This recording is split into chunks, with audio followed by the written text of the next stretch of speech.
আলহামদুলিল্লাহ, আমাদের ছাগলের শেডের কাজ কমপ্লিট। এরপর আমরা ফার্মটি ঘেরার কাজ করব এবং অল্প দিনের মধ্যে আমরা ছাগল কেনা শুরু করবো ইনশাল্লাহ। আসসালামু আলাইকুম। ছাগলের শেড করতে টোটাল আমাদের কত টাকা খরচ হলো এবং আমি কোন জাতের ছাগল নিয়ে জার্নি শুরু করব সব বিষয়ে জানাবো আজকের ভিডিওতে। দীর্ঘদিনের অক্লান্ত পরিশ্রমের মাধ্যমে শেষ হলো আমাদের ছাগলের শেডের কাজ, তবে এখনো কিছু টুকিটাকি কাজ বাকি আছে, ওইগুলো আমরা কাজের ফাঁকে ফাঁকে করে ফেলবো ইনশাল্লাহ। তবে আমরা চেষ্টা করবো 4-5 দিনের মধ্যে ছাগল কেনা শুরু করতে, যেহেতু আমাদের ঘাসও বড় হয়ে গেছে এবং ছাগলের শেডটিও রেডি। তাই ফার্মের বাউন্ডারি ঘেরার কাজ কমপ্লিট করে আমরা ছাগল উঠিয়ে ফেলবো ইনশাআল্লাহ। আমি মূলত ক্রস জাতের ছাগল নিয়ে যাত্রা শুরু করতে চাই। ক্রস ব্রিড থেকে জাত উন্নয়নের মাধ্যমে ধীরে ধীরে পিওর ব্রিডে যেতে চাই। আমি সরাসরি পিওর ব্রিডের কোনো ছাগল কিনবো না, তবে পিওর ব্রিডের একটা ব্রিডার কিনবো, যেটা হতে পারে বিটল অথবা শিরোহী। এই দুইটা জাতের ছাগল বাণিজ্যিক ভাবে পালন করা খুবই ভালো। যমুনাপুরী এবং তোতাপুরীও বেশ পপুলার, তবে আমার বেশি পছন্দ বিটল এবং শিরোহী ছাগল। তবে ধীরে ধীরে বোর, বারবারি এবং সজাত জাতের ছাগল আমি নিয়ে আসবো ইনশাআল্লাহ। তবে শুরুটা একটু সাদামাটা ভাবেই করবো, কেননা নিজেকে অভিজ্ঞ না করে বড় কোনো প্রজেক্টে যাওয়া যাবে না।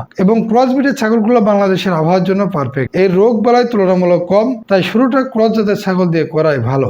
অনেকে ব্ল্যাক বেঙ্গল ছাগল পালনের পরামর্শ দেন, তবে আমি কমার্শিয়ালি ব্ল্যাক বেঙ্গলে আগ্রহী নয়, কারণ এটি দিয়ে বড় পরিসরে প্রফিট করা বেশ কঠিন। আমাদের দেশের আবহাওয়ায় ক্রস জাতের ছাগলগুলোর রোগ বালাই কম হয় এবং এরা দ্রুত বাড়ে এবং এদের দামও সাধ্যের মধ্যে। তাই যারা অল্প বাজেট নিয়ে শুরু করবেন তাদের উচিত ক্রস জাতের ছাগল নিয়ে শুরু করা এবং ধীরে ধীরে জাত উন্নয়নের মাধ্যমে পিওর ব্রিডে যাওয়া। এখন আসি আমাদের ছাগলের শেডের হিসাব। আমি শুরু থেকে একটু বলি, আমরা এখানে 6টি ইটের পিলার করেছিলাম। প্রতিটা ইটের পিলারের হাইট ছিল 3.5 ফিট। 6টা পিলার করতে আমাদের টোটাল ইট লেগেছে 192টি, যার বাজার দর 2000 টাকা। এবং 6টা পিলার করতে আমাদের টোটাল 150 টাকার বালু এবং হাফ বস্তা সিমেন্ট লেগেছে, যার বাজার দর 400 টাকার মতো। এরপর আসি লিন্টনের হিসাবে। আমি আগে বলেছিলাম আমার এখানে 10 কেজির মতো রড লেগেছে। যেহেতু আমি 5 মিলি চিকন রড কিনেছি, তাই 10 কেজিতে অনেক রড হয়েছে। আমার পুরো লিন্টনের কাজ কমপ্লিট হয়ে গেছে এই রডে। এই লিন্টনের ঢালাই করতে আমাদের 2 বস্তা সিমেন্ট এবং 300 টাকার মতো বালু লেগেছে। এখানে টোটাল খরচ হয়েছে 2300 টাকার মতো। এরপর আসি বাঁশের হিসাবে। এই ঘরটি করতে আমাদের টোটাল 12টা বাঁশ লেগেছে, তবে কিছু টুকরো বাঁশও লেগেছে যেগুলো আমাদের আগে থেকে ছিল।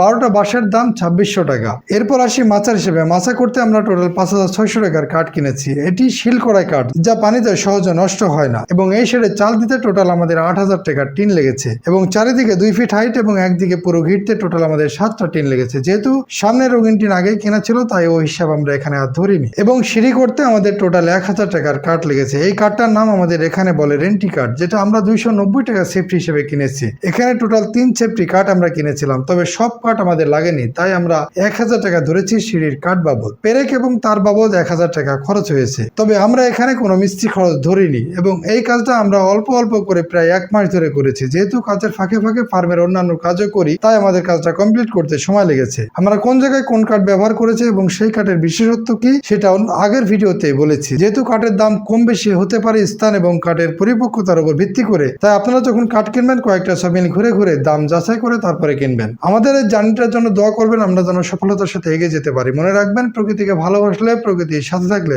আল্লাহ আপনাকে উজাড় করে দিবেন। আল্লাহ হাফেজ।